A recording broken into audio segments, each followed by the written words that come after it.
Chris, hi, good afternoon, good to see you. Hi Chris, nice to see you too. So congratulations on the launch of Birch, which is a very new concept, isn't it, to the marketplace? And I love that quote, which I read in a caterer, which you did recently, about it being more like a festival than a hotel. Yeah, thank you. It's been a long journey, a long process in coming, and it's had many bumps along the way. Some that I anticipated and some recently that certainly weren't anticipated. So being able to get to the point of opening, you know, although it is the start of the journey, realistically, there's been a long journey prior to that. But, you know, it was an incredible time to try and survive, which I know many businesses have been trying to do recently. But for us, being thrown into the uncertainty of COVID and the uncertainty of when, how, what and whether we would be able to open was pretty devastating. But I'm just pleased to be able to say we have done so.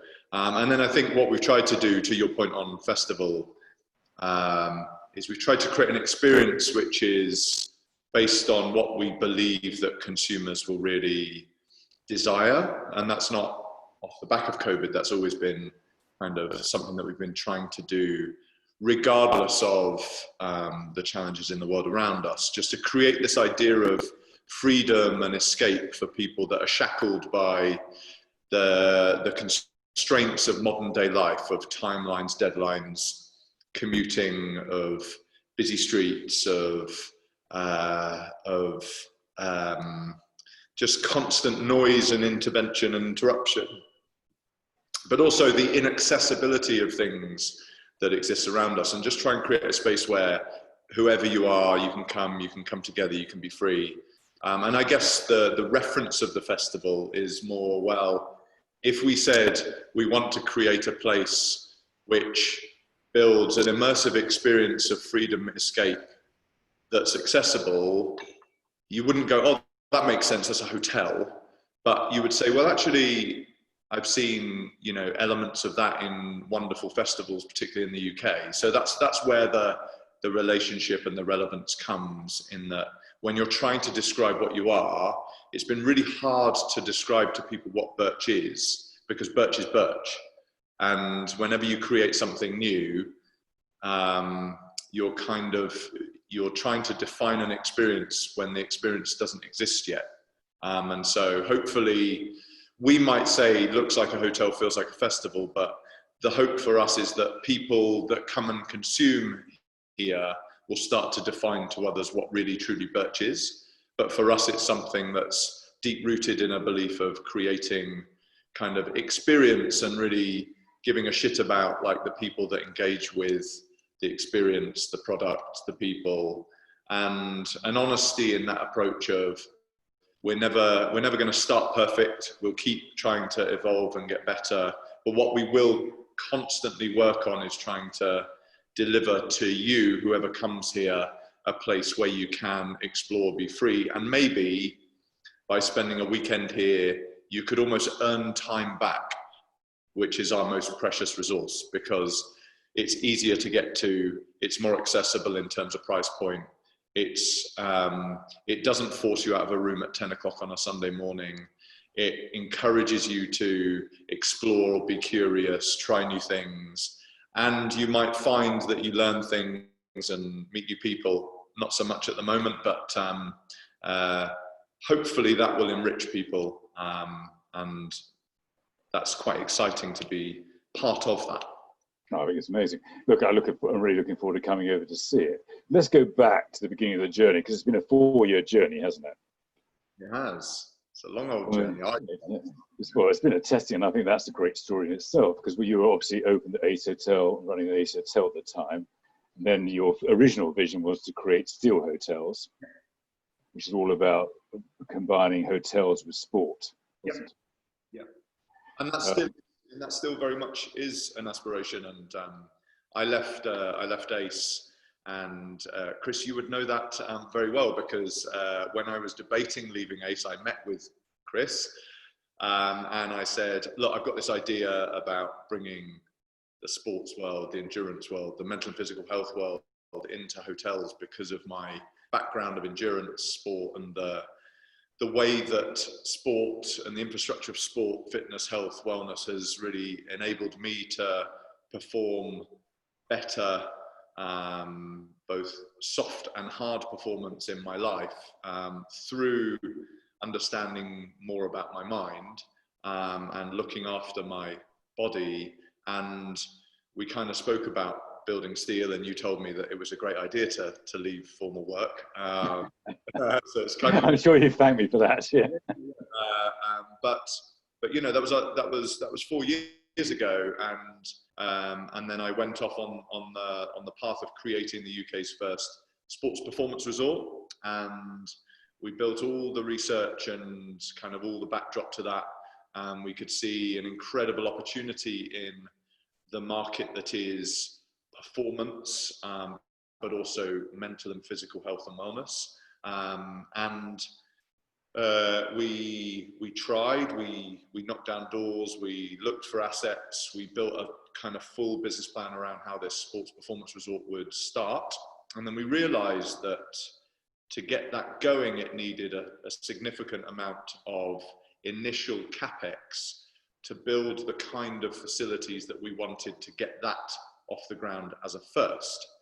And any new business person, startup, call it what you want, will realize is that, and kind of this was a big slap in the face for us, was that regardless of prior experiences, when you start something new, it's new.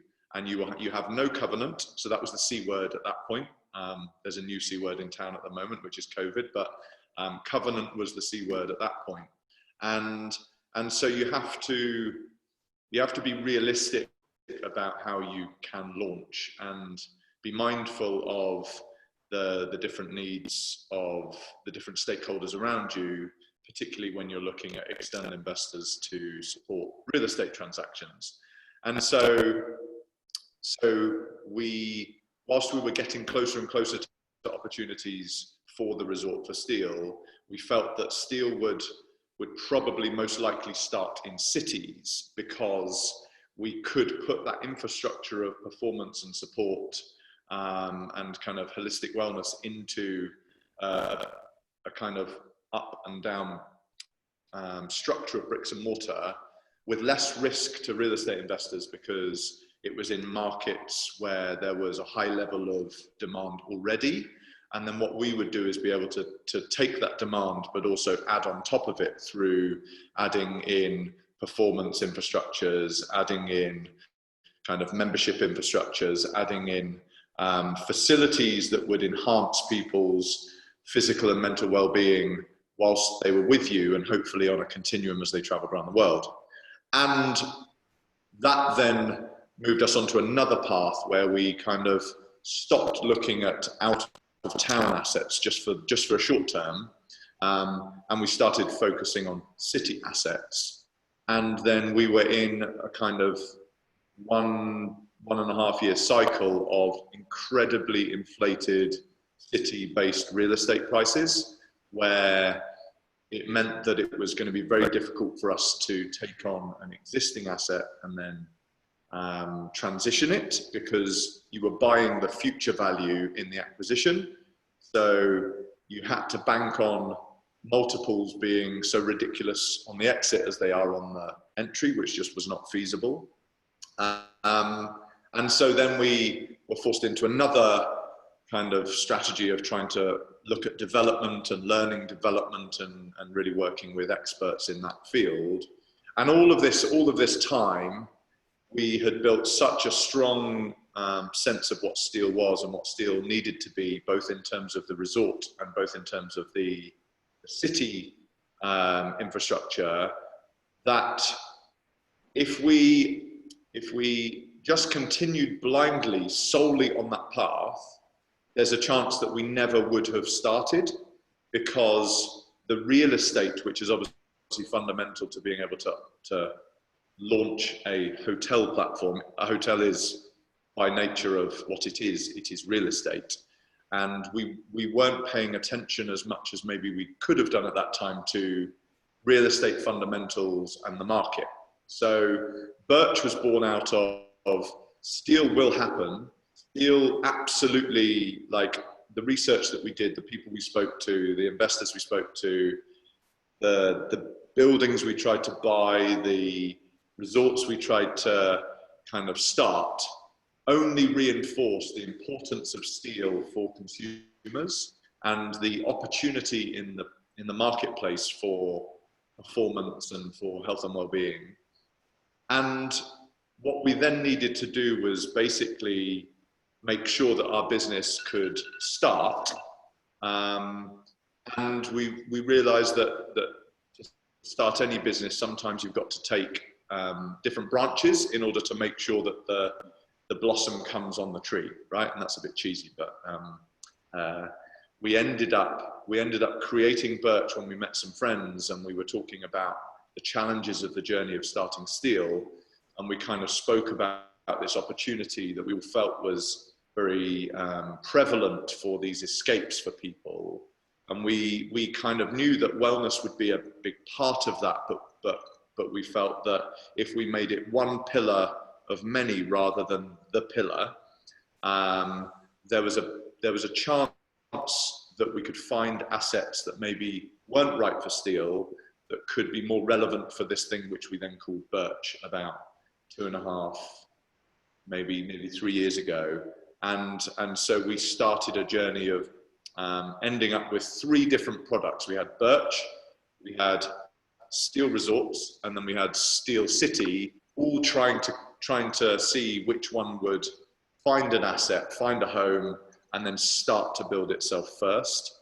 And it just so happened that Birch, in terms of the fundamentals of the experience, the lower capital intensity of that product, and the kind of more balanced approach of the way that we would create that experience enabled us to work quicker, more nimbly, and it was more available in terms of its real estate. And we've now launched the first Birch only 2.5 weeks ago. So, you know, I'm still running around trying to make it all work and look beautiful and make people happy. But very proudly we've launched, and very proudly we've maintained the integrity of what steel is, so that when steel does come, and it will come in cities or indeed further down the line in a performance resort in the UK, we will have learnt much through the process of building Birch, but also we will have made sure that steel opens as steel and not as a diluted version of something which we worked so hard to create.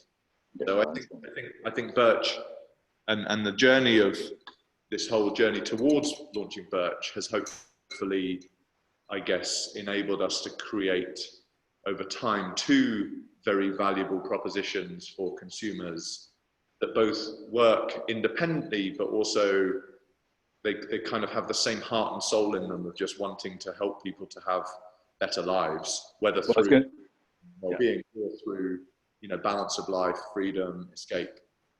I mean, it seems, and again, that actually Birch is almost the right thing for this moment in time, because people both want to come to resorts and probably stay and be entertained on resorts and have an experience without leaving the resort, which you can do with Birch, can't you? Because you've got so much to offer in different ways.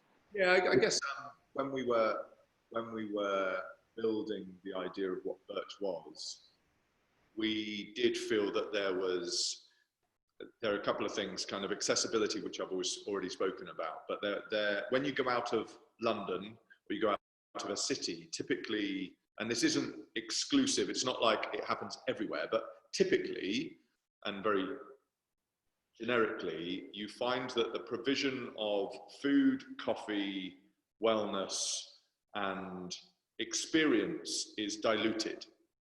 So obviously there are places that will be a complete response to that argument, but generally that is the result. So you go out of a city, in a city you have incredible experiences, you get great instructors, you get great baristas, you get incredible bars with just the most intense focus in ingredients and like, you know, knowledge, experience, and then you have food that's like so well considered and just an incredible array of beautiful, wonderful kind of entrepreneurs in that space that give you so many wonderful experiences. And then you go out and it's almost like it's been for some time okay or accepted that if you go and stay in the country, you know, you'll probably get filter coffee.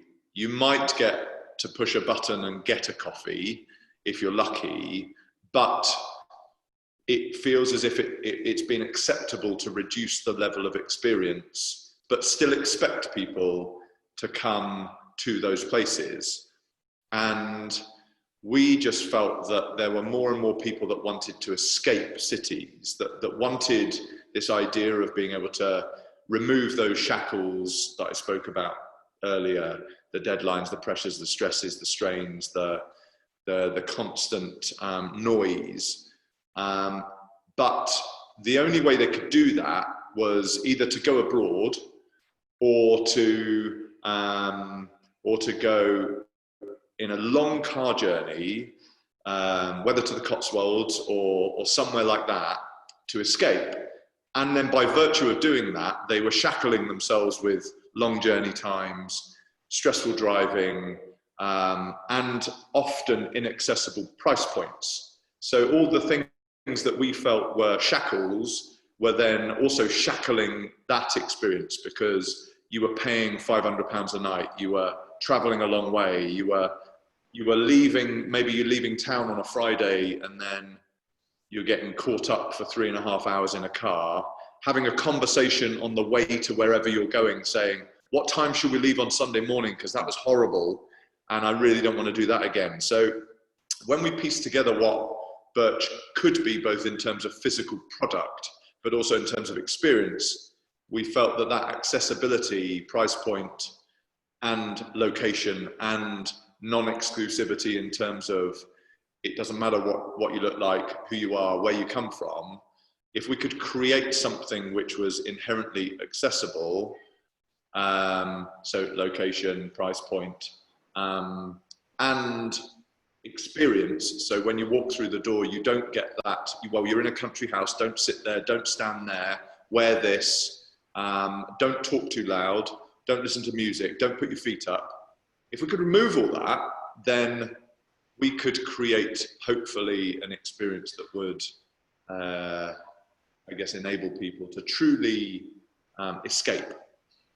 Yeah, and it's a new, I mean, it sounds silly because that's what hotels should always be about, but maybe there hasn't been enough focus on experiences, because you are bringing a new experience with Birch, aren't you? Because you have a bakery on site, you have a pottery studio on site, you have local art around. I mean, it's a very different type of experience, isn't it? So there's the kind of like what I'll call the heart-led experience, which is just the mindset behind everything that we do, by creating accessibility and experience. And then there's the physical things that we put into there to actually create optional but structured experiences that when you escape, you might want to do in order to elevate your experience whilst on site. So we have built kind of under 4 main pillars. So we have nature, wellness, arts, and food. And then within each of those pillars, we have built products, people, services that sit in each vertical, whether it's restaurants, bars in food, whether it's a bakery in food, but then they also start to cross over. So in nature starts to cross over to food. So we've built a farm on the site.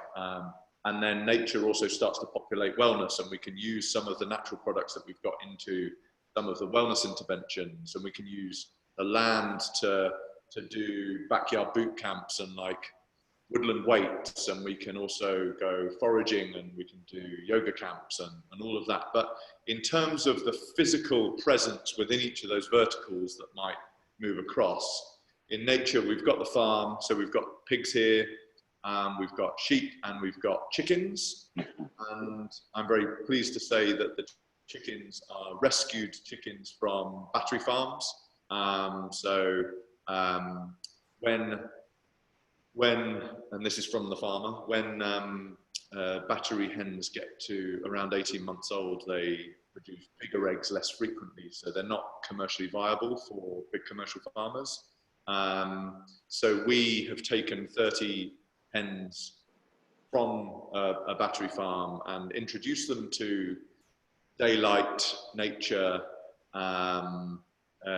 They come to us and they're very skinny, they have very few feathers, and now, 4 months later, we've got beautiful hens that are laying every day, making guests happy, but also enjoying life for themselves within the site. So that's beautiful. I love what we've been doing there, and hopefully we do more of it. Oh, fantastic. So what's it like operating again? 4 years out, what's it like operating again? That's been one of my challenges over the last 4 years, Chris, has been actually trying to survive emotionally and mentally without a team. Okay, it's been Chris and I together, not you, but another Chris. But we've been together and kind of trying to get things started together, but it's not the same as, having a team of 250 or, being a leader, and being able to hopefully excite, influence, and lead people. I've loved that. So not only am I excited about the fact that I have an operation, which means that there's more complexity and there's more challenge and there's more things to resolve, which I love, but also then you've got people that hopefully you can influence, inspire, engage, but also nurture. And I've really missed that. I've missed that over the last 4 years. So no, that's absolutely brilliant. Just to conclude my point on the pillars. So in nature, we've also so we're building kind of a horticultural element to the business as well. So we've grown a lot of vegetables. We've grown a lot of salads, herbs. We've got multiple different vegetable and herb gardens. We've planted an orchard, and kind of the intention is over time, but to do it right. So it will take a few years before we can do it, but to try to create a circular system within the estate that then kind of penetrates all of those other pillars.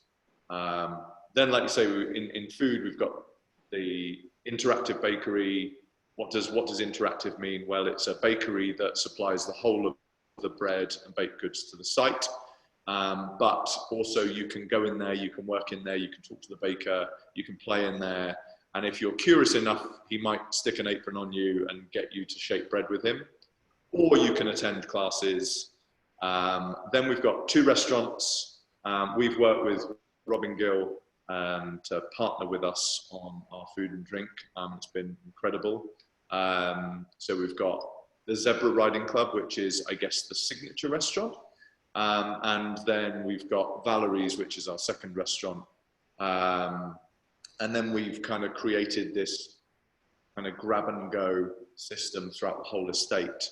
Also, we've built barbecue pits in 55 acres, which we've built out of trees and tree stumps from trees that we had to deal with from a tree survey.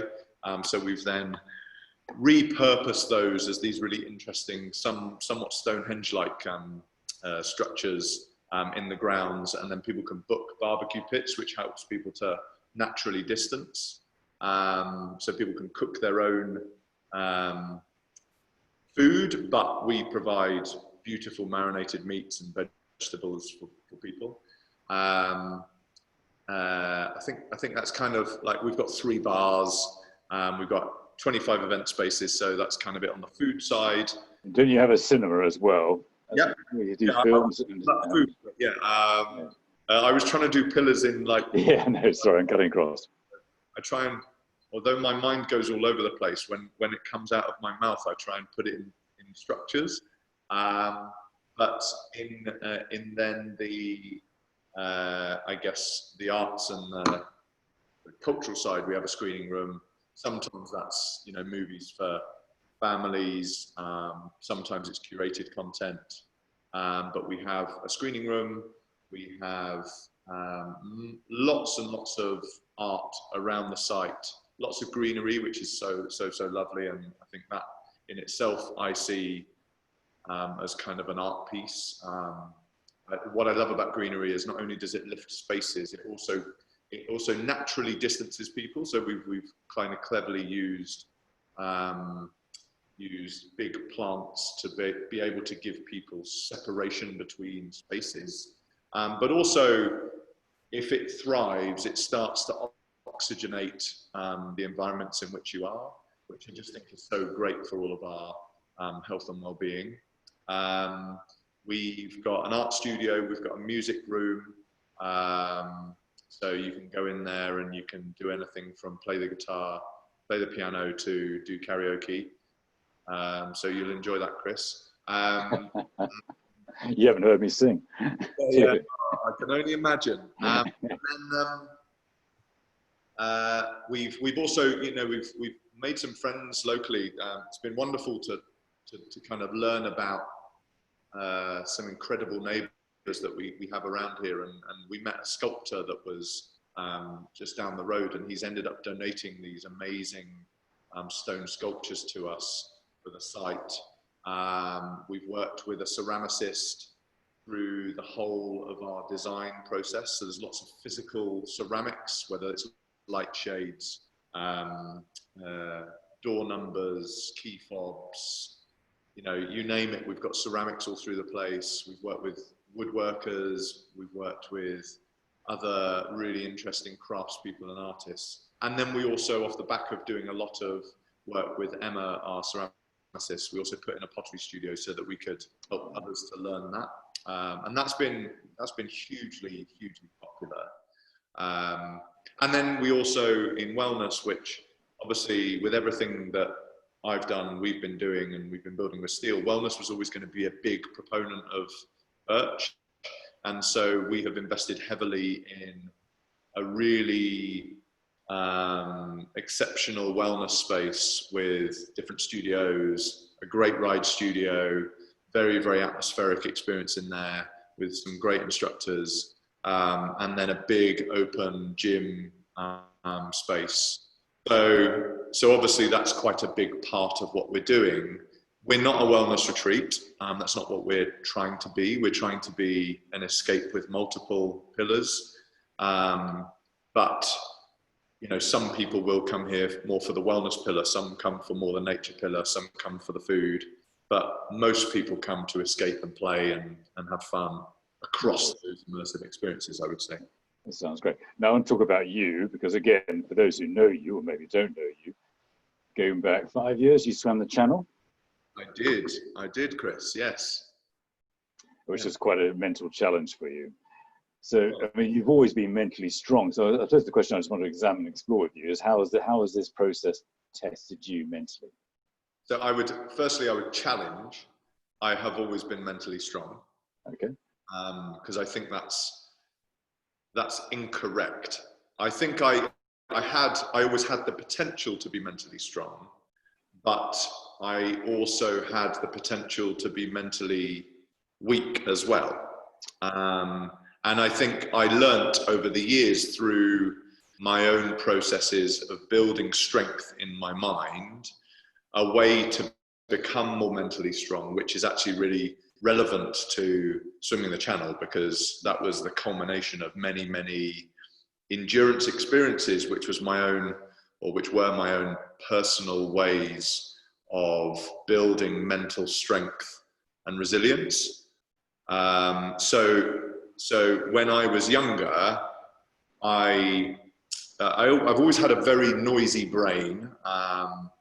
I've never found it very easy to read books, because if I read a book, I'm debating what I'll have for tea, what I should do tomorrow, why that didn't work, what's going to happen with that. So my mind, I always found it hard to understand why it would be quite negative internally, and it would make me worry about lots of things, but B, why it would be constantly on, and why it would be churning around and debating with itself all the time. And through the process of endurance sport, I actually learnt that the mind could be better understood by going through deep emotional journeys.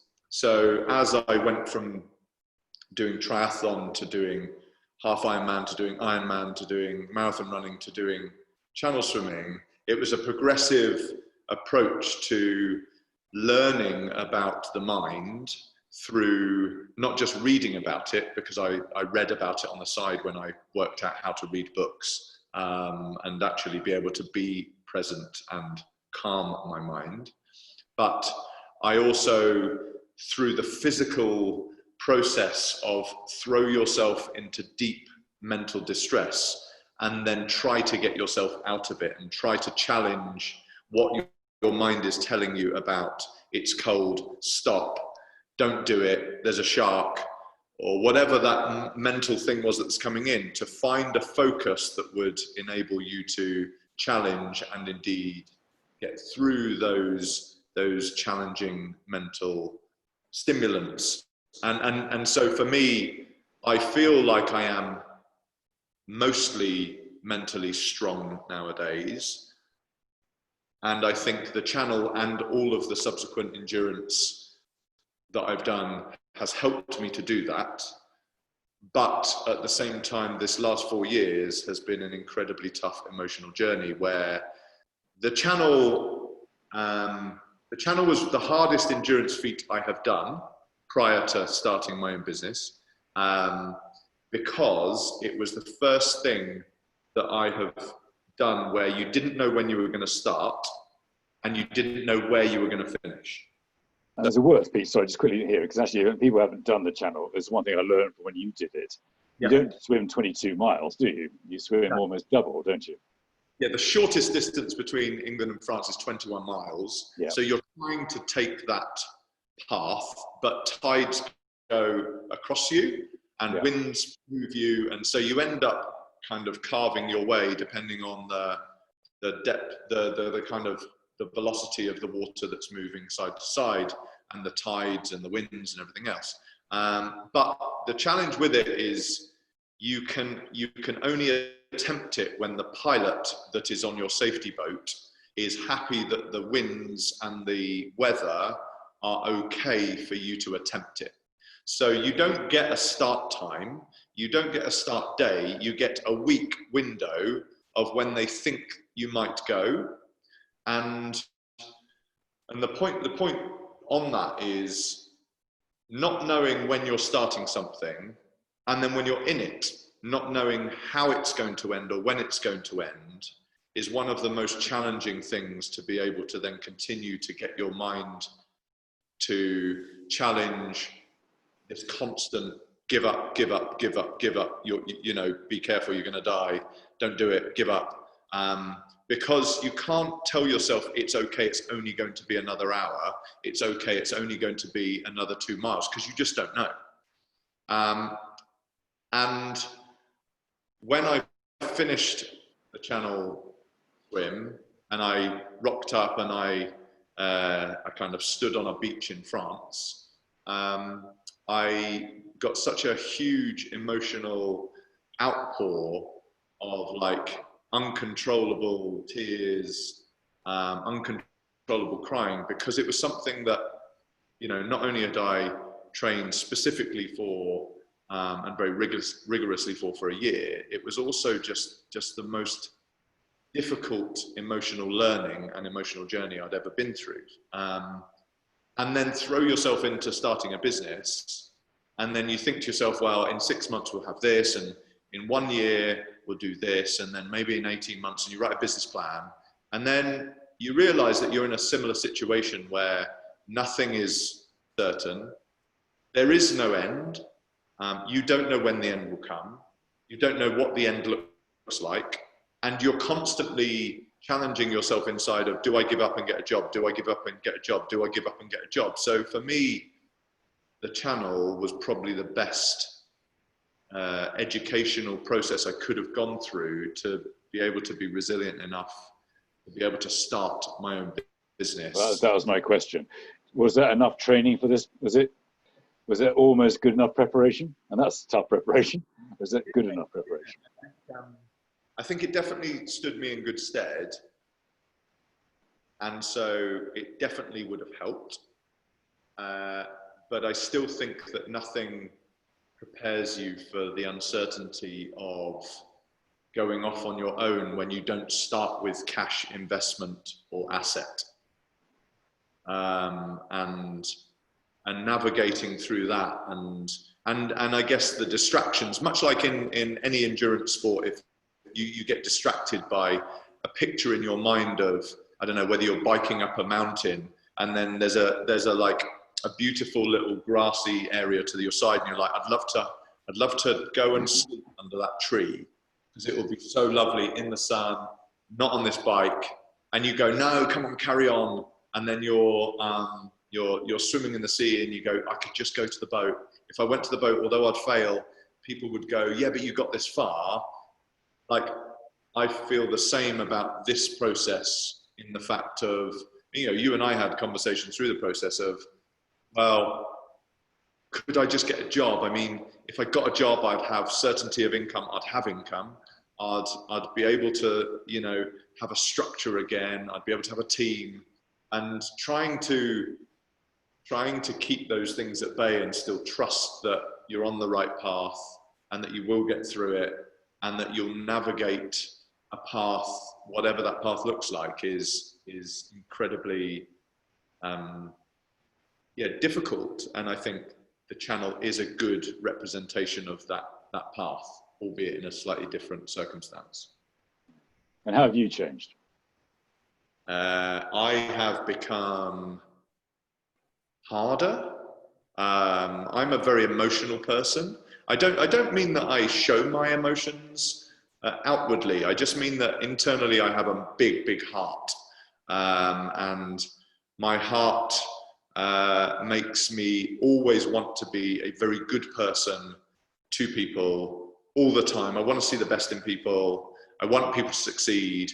I genuinely, I've coined a phrase as we built Birch of like, we will always give a shit. And we speak about that about many things, and apologies for the use of bad language, but it's what I feel about all the things we should do. And because I've always had that philosophy for myself of like caring about others and genuinely wanting to make others happy, whether that's my family, my friends, the people I work with, people I work for, the stakeholders, the consumers, whatever that is, I think that exposes you in the hard world of business, because if you're not careful, you are at the mercy of people that are looking, I guess, more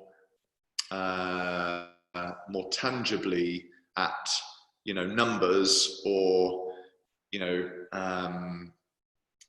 legal contracts or whatever that is. And I think through the process of the 4 years, I've become better at saying no.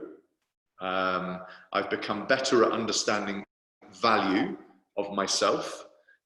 We spoke in the early days about, could I do some consultancy and, be able to provide myself some income to kind of get through the early days before I had a business, that could provide income. And when it boils down to it, I make a poor consultant, because although I can add value, I do more than what I pay for, or I charge for, and then I can't put a value on myself. And I think what this process has taught me is to be able to not just understand, but also place value on yourself and what you do, so that you don't then end up in a situation where you're, doing the wrong things in the wrong way, or you are you're being used, because I think because of my nature, it would be very easy for me to be someone that could be used. And so I guess there's that resilience that I have learnt over the last 4 years through having numerous conversations with different investors, with different owners, with different kind of other wider stakeholders of staying, I guess, understanding my value and maybe appreciating the value that I can bring. And it's hard for me to say that because I still don't like talking about it, but I do feel that I hope that people will see that Birch is a good manifestation of the value that I can bring to Undoubtedly. And actually, and in fairness, you've always had a different vision to others. So yeah. I think that will come through loud and clear. Now, the other big thing here is obviously you've had a business partner in terms of the other Chris. Yeah. And partnership is remarkably difficult. How's your partnership evolved over the 4 years? Yeah, it is difficult, and we've, Chris and I didn't know each other before we did business together. Is that good or is that bad? I would still say it's a good thing, because we were objectively at that first point where we were trying to work out, do we, don't we? We were objectively evaluating each other. So both of us were not emotionally invested in each other. We were objectively thinking, does your skill set match or complement my skill set? Does your background complement my background? Does your experience, is your experience relevant for what we're trying to create? And we were both doing it. And so I think the reason, again, why we've been able to survive as a partnership is because it was based on objective respect and honesty, rather than we were friends that maybe emotionally got involved in an idea and then realized that actually we couldn't work together because we were working out at the start, could we work together and could we add value for the business rather than were we friends? And then what I think we've done, and we continue to have to work on, but I think we continue to do, is to work on the friendship side of things. So, I was probably quite cold to start with, because to me it's like, it's business, we've got a job to do, and I think Chris, in his multiple businesses before that he had often done businesses with friends and been in businesses that are based on kind of individuals and kind of, particularly with his recruitment business, that was a lot about the individual rather than the business itself. So that the specialist salespeople that ultimately became friends. And so I think I've probably kind of had to become better at being a friend to Chris over the years. And I think we've constantly tried and most of the time succeeded just to be really honest with each other if we're annoying each other, if things aren't working. And we've come through some like difficult conversations with each other. We're both from different backgrounds, different experiences, different industries, we're different people. But the good thing is we have the same heart and we have the same ambition, and we have objectively gone into business together. And I think that's what's kept us moving forward through the process. And I would say to this date, having opened a business with Chris, and it's strange, I only see us having opened a business 2.5 weeks ago, even though we've had a business together for 4 years, because to me, the stuff before that isn't a business, even though it is an important foundational part of building a business. But we are, and I'm certainly not, and I know Chris isn't, neither of us are complacent about our relationship together. So we know we've got to keep continually working on it. Otherwise, it will be hard for us to continue at the same pace that we are going if we don't keep talking, keep being open. And, people say it's much like a marriage, right? But I'm pleased to say I've been married now for 16 years, and same with a partner. It's not always It's not always bright all the time, but you work on it. And if you believe in each other and you believe in whatever it is you're trying to achieve, and then you're honest and open and frank, and you work hard to kind of look after each other, then hopefully you succeed. And this journey would have been hardest also on your wife. Yeah. How does she feel now? Relieved? Yeah, I think she's relieved. She says she's proud. I know she is.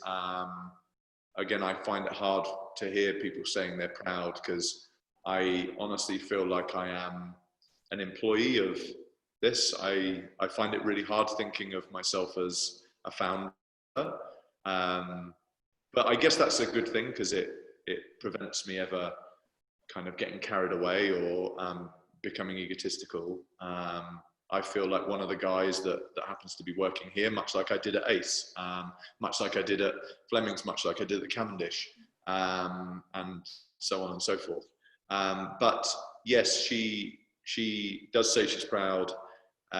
She is incredibly resilient herself, and I think she's a very good complement to me, and that's why we get on. But again, like it's been incredibly tough. You know, I forced her and my kids into a very difficult couple of years, at least, of not being able to afford things, changing completely our spending behaviors, you know, really reevaluating every single procurement decision that we made as a household, you know, not having anything other than basic TV channels, not having gym memberships, or do we,